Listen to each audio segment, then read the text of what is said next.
Okay, I want you to just spend a couple of minutes with me and switch everything that you've been thinking on off for a minute. This is very important. I want to take you back to the world in 1948, okay?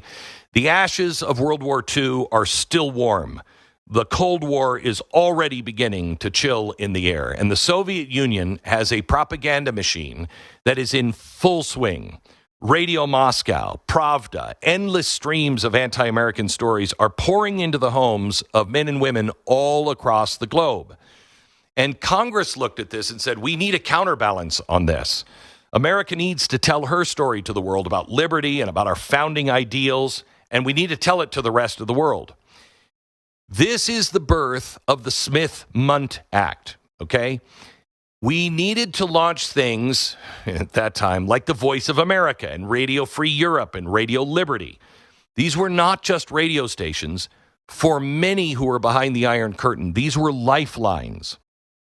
A Polish dissident in the 1970s, or a Hungarian who lived through the 1956 uprising, they'll tell you they're huddled in the dark and they have that dial of that radio, and they can tune it, and they carefully tune it, listening to an American voice break through the static and break through the darkness and says, freedom is real, and the world hasn't forgotten you.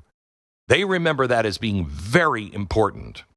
But, and here is the key, we as a society drew a very bright red line. None of this could ever be used in the United States. Congress rightfully was terrified of unleashing a government propaganda machine on its own citizens. Now, I want you to remember, 1948, Congress is still Democrat. Okay? You just had 20 years of the same president, FDR. They're about to say no president can serve that long. The Democrats said no Democrat president, no Republican president can ever serve that long because we were so close to fascism. So the Democrats are very concerned about the government going fascistic, and they should know about it because they remembered the Creel Commission. Now let me take you back to World War I. The Creel Commission is something that nobody remembers, and everyone should, because it's what whipped America up into a frenzy to get us to go into World War I. You know it because you remember the I Want You, Uncle Sam poster. And I've always hated that Uncle Sam poster because of the Creel Commission. I love it. I think it's really beautiful. It was created by an artist that he didn't create it for the Creel Commission. So, he was innocent. But it was the Creel machine that plastered it on every wall, every post office, every train station. And suddenly, Uncle Sam's finger was pointing at you. It wasn't just a poster. It was a summons. You. We need you to go to war. Americans did not want to go to World War I. In fact, Woodrow Wilson said, the other side, he's going to put you into war. I'm going to keep us out of war. He knew that wasn't true. Within 3 months after his reelection, we're at war. But he had to bring the country along. So the Creel Commission, through films and songs, films like The Kaiser, The Beast of Berlin, it turned Germany into a cartoon villain. George Cohan, he wrote songs over there, over there. All of these things were done by the government as propaganda to get Americans to go over there and fight. Then the government went even further, and they started hiring these what were called 4-minute men. Now imagine this. You're sitting in a movie theater. The film, you're watching maybe the newsreel, and as they're changing the reels, some guy who's just in the audience stands up, walks to the front, clears his throat, and he delivers this really well thought out and rousing 4-minute speech about patriotism and liberty and crushing Germany. The government had 75,000 volunteers. They gave millions of speeches when anybody would pause in churches and schools, in parks, in theaters. They were called 4-minute men. This was social media before social media. They were short bursts, and they seemingly were everywhere and always on message because the message was crafted by the government. Then the Creel group through our government, published booklets, official bulletins. They planted stories in the press. This is when we really started getting into the press. And information had one goal, all of the information, and that was rally support for the war and drown out anybody that was disagreeing with that. Okay, the government actually encouraged kids to spy on their neighbors. That you were encouraged, and postmen did this, to go through the mail. If they saw letters that were coming in and they wanted to know who it was, and are you a German spy? Are you somebody who is going to be against the war? Postal workers went through your mail, and it was legal at the time. You were encouraged, operators were encouraged to listen to people's phone calls and to report if they were on the other side. This is Germany. In fact, because of the Creel Commission, Germans and what's his name, the head of the German propaganda, what's his name, the German douchebag, I can't remember his name. Anyway, what was his name? Goebbels, you talking about? Goebbels, yeah, oh, okay. Goebbels. Although I like your name for him better, yeah, frankly. Yeah, Goebbels, the douchebag. Anyway, he said, we lost World War I because of American propaganda, but we learned how Americans did it. And that's what Goebbels did in World War II. All of this propaganda, okay? By the way, American advertising up until World War II, it was called propaganda. What you heard, I wouldn't have said now a message from our advertiser. I was delivering literally, and it was cool at the time to call it propaganda, because that's what it was. Paid for propaganda. But after Goebbels took it and did what he did with it, we were like, oh, propaganda is bad. Okay? So here's what happened because of the Creel Commission. They were pushing uniformity of thought. They did that by making sure that Americans were hearing the same slogans, the same images, the same stories from every direction, which created the illusion of unanimous consent. I want you to think about life today. I want you to think about life during COVID. What was the goal of the government? To crush any dissent and to control all of the messages that were going out, to make sure that you were hearing the same slogans, the same images, the same stories from every direction, to give you the illusion that it was unanimous consent.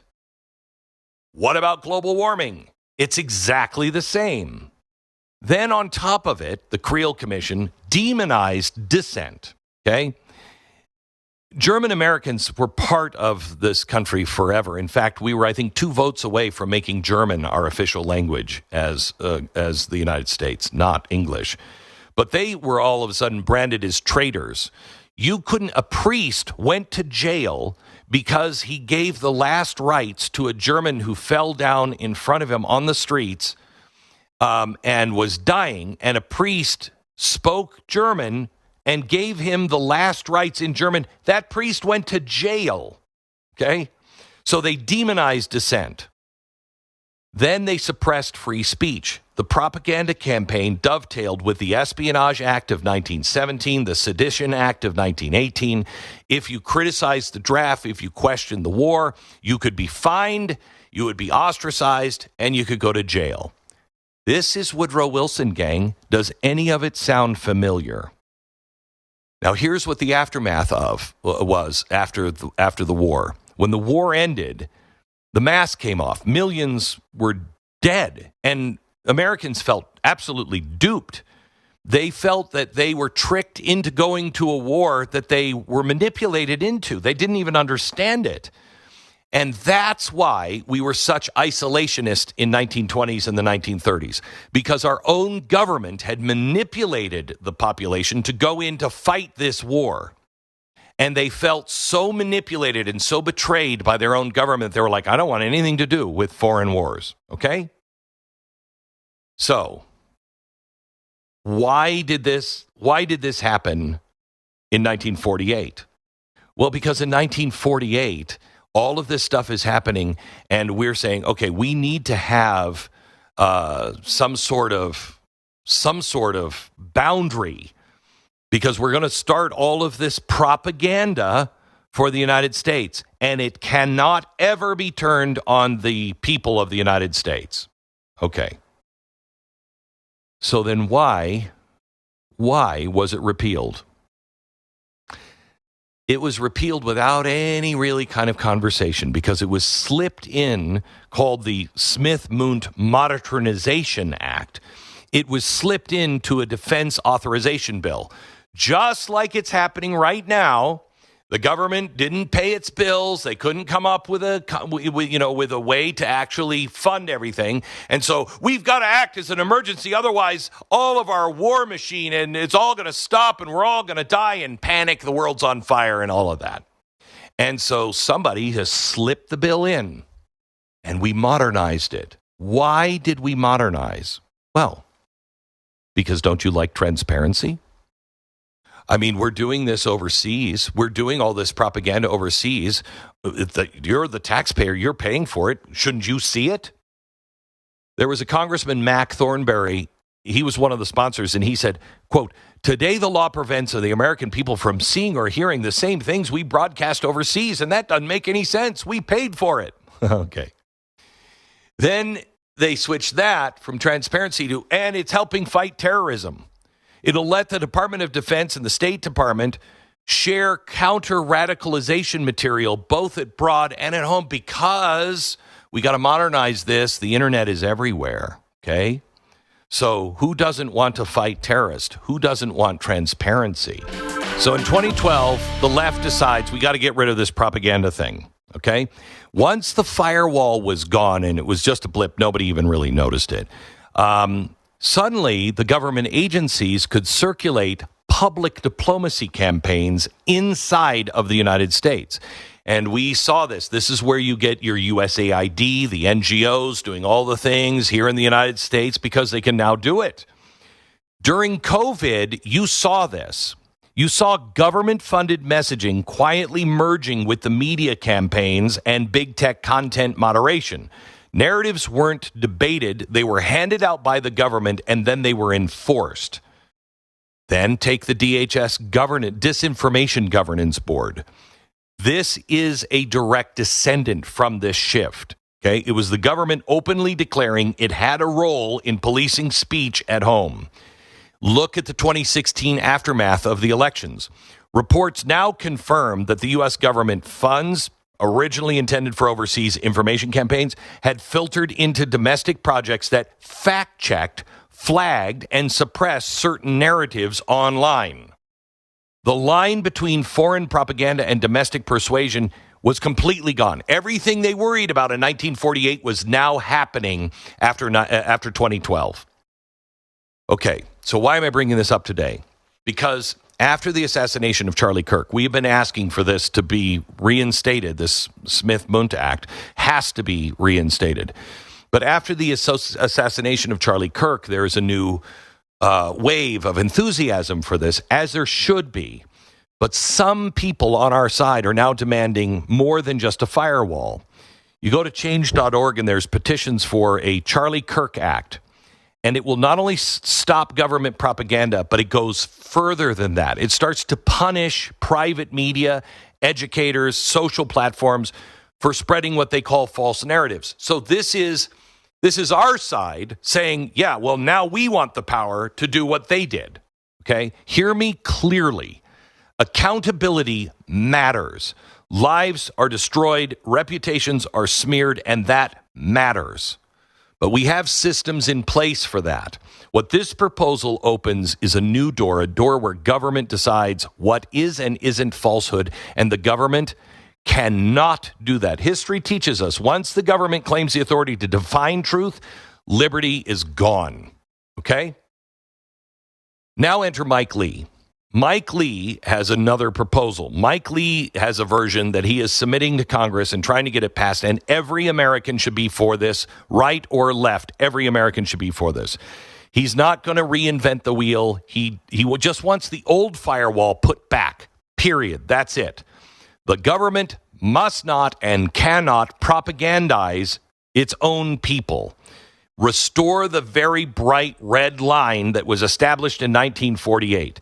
It's not about silencing speech. It's about preventing the most powerful institution on earth with the endless resources of that institution, the government, and the endless reach from turning its fire hose of influence in on the American people. This is why it matters. I want you to think of football. Oh boy, dangerous. You wouldn't let the referee in a football game put on a jersey and join one of the teams, okay? But that's what the repeal did. It let the government become both the referee and the player in the arena of ideas. Mike Lee is saying, put the stripes back on their jerseys. Make sure they're in black and white stripes so we know exactly who they are. Change.org and some people on our side want to make the ref not only a player, but the judge, the jury, and the executioner. It cannot happen. I'm telling you, if this goes through, Mike Lee is proposing something that is clean, doesn't have any of this in.